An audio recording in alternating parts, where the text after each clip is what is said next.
Galmada Kenya ega sena Kenya Kallacha tokkumma hunde bilisumma Afaan Oromoo hunde Oromummaa Afaan Oromoo hunde Oromummaa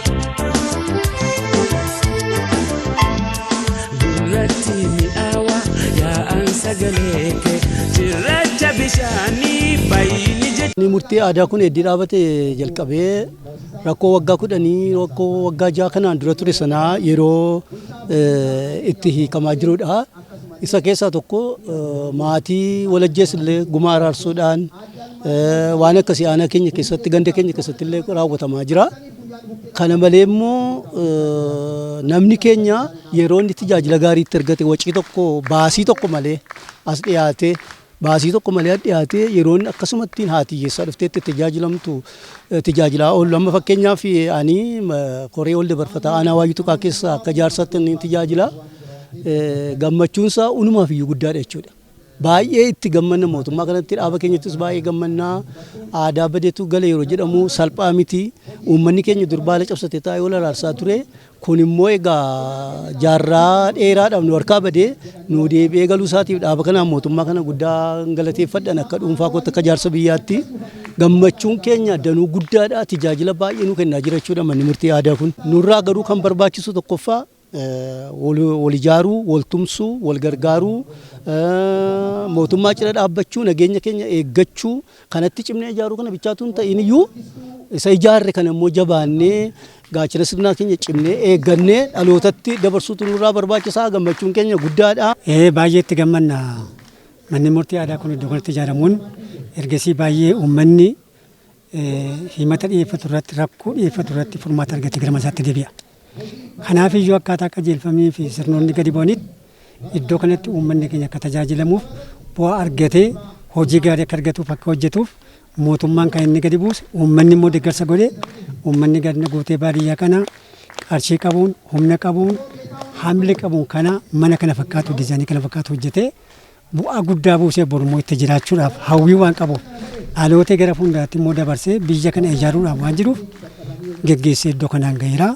Ammayyuu guddaatti gammanna mootummaan keenya aarsaa guddaa keessa dhaabbatee rakkoo garaagaraa keessa dhaabbatee iddoo kanatti sadarkaa kanaan gahee biyya kana nageenya buusee nageenya argachiisee akka biyyi kun nageenya waaraa argatee bor itti jiraatuuf nus immoo mana kana ijaarame kan kaabinoonni keenya warri iddoo kana ta'anii hoogganan iddoo baay'ee irratti qorratu hin jedhin beelatu hin jedhin eebutu hin jedhin humna isaanii aarsaa godhanii uummata kana wajjin deeggarsa qabaatanii mana kana fakkaata kan nu ijaaraniif nus immoo boor gadi fuunee lubbuu keenyas qabeenyaa keenyas aarsaa goonee mana kana naannoodhaan akka uummataatti ejjennee gargaaramnee biyya kana eeguudhaaf haamlee keenya keessa gallee biyyi kan nama tokko miti kan kaabinee duwwaa miti kan mootummaa duwwaa miti kan uummatichaa waan ta'eef lubbuu keenya aarsaa biyya keenyaaf rakkoon irra ga'uuf hirmaannaa goonee biyya keenya eegumsa guddaa goonee mana keenyas naannoo keenyas kabachiifaa hin eeggannaa. Keenyummaa guddaa qabu nama 7 hojjete miti hojii kana uummata ganda guutee baadiyyaatu hojjete gandoota keenyas 7ffaadha kanarra eebbisaa jirru kan kana hojjete uummata aanaa Waayuu Tuqaati. Kanaaf uummata kanaaf illee irra deebi'aatii haamileedhaa kennaafi. Kanaaf ijaarsi ammasitti argitan baasii guddaa qaba dafqa guddaa qaba dadhabbii guddaa qaba. Waan asitti miidhagee bareedee argame kun salphaatti as hin geenye. Hooggansa asitti ramadames qormaata keessa taa'ee chaalenjii sana injifateetu hojii kana hojjete. Garuu manni akka itti bareedu kun manni akka itti ijaarame kun manni murtii aadaa akka itti ijaarame kun tajaajila nuyi keessatti laannu haadha hiyyeessaa keenya boossisa taanaan qonnaan bulaa keenya boossisa taanaan akkuma kaleessa dheengaddaa qonnaan bulaan hawaasni bal'aan nutti gungumaa gala akkas na godhe jedhaa gala taanaan manicha ijaaruu dhiisuu keenya wayya ture. Mana kana gaafa halkaniinis bahee humna isaa baasee maallaqa isaa baasee gaafa ijaarsisu tajaajila sirriif qulqulluu ta'een keessatti argadha. Akkas jenneetti himneetinus isaanis akkatti yaadaniiti. Uummanni kunis akkatti fudhateeti. Kanaaf ammas irra deebi'ee kanan isinii kaasuu barbaadu hooggansi ganda kanaa qofa miti hooggansi iddoo kaan isa iddoo kana jirtu waan ta'eef jechuudha.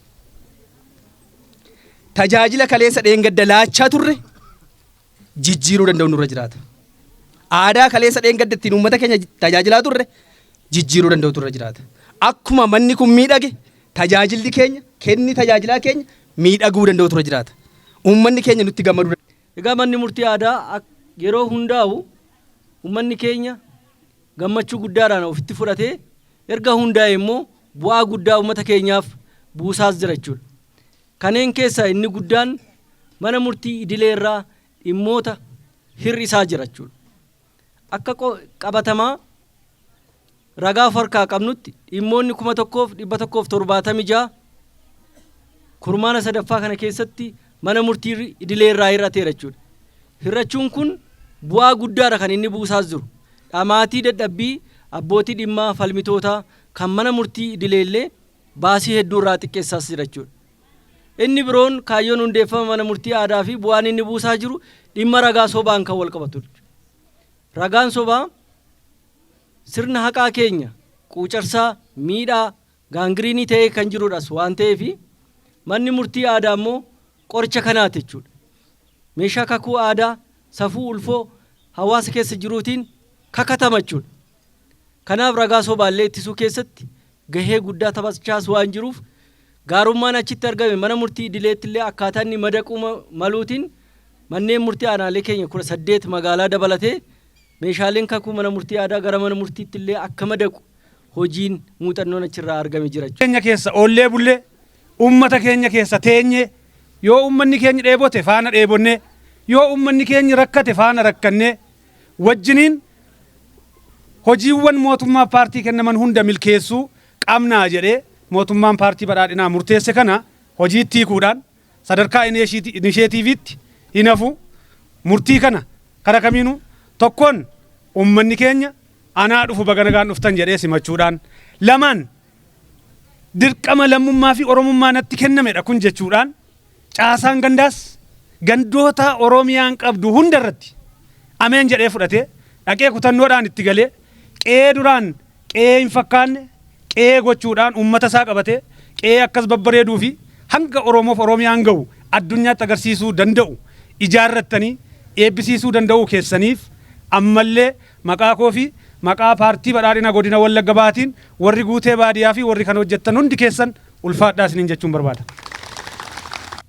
Tajaajila qulqulluu laanna jenneerra qe'ee babbareedaa akkasii ijaarreerra qe'ee kana keessatti manni kun mana kiristaanniif musliimni qixa keessatti tajaajilamu mana furdaaf qallaan qixa keessatti tajaajilamu mana abbaan aangoof hiyyeessi tokko walqixa keessatti tajaajilamu mana oromoof amaarri walqixa keessatti tajaajilamu tigreef guraageen walqixa keessatti tajaajilamu gootanii gaaffii uummata keenya gaaffii saba keenya hundaa ol immoo rakkoo haqummaa biyya kana keessa jiru ifatti buqqistanii uummata keessan uffee jechisiisu akka qabdan maqaa koo fi maqaa paartii badhaadhinaa godina Wallagga Bahaan caasaa ganda kanaa fi walumaa gala hoggansa qe'ee kana jirtaniin imaanaa isiniin jechuun barbaada.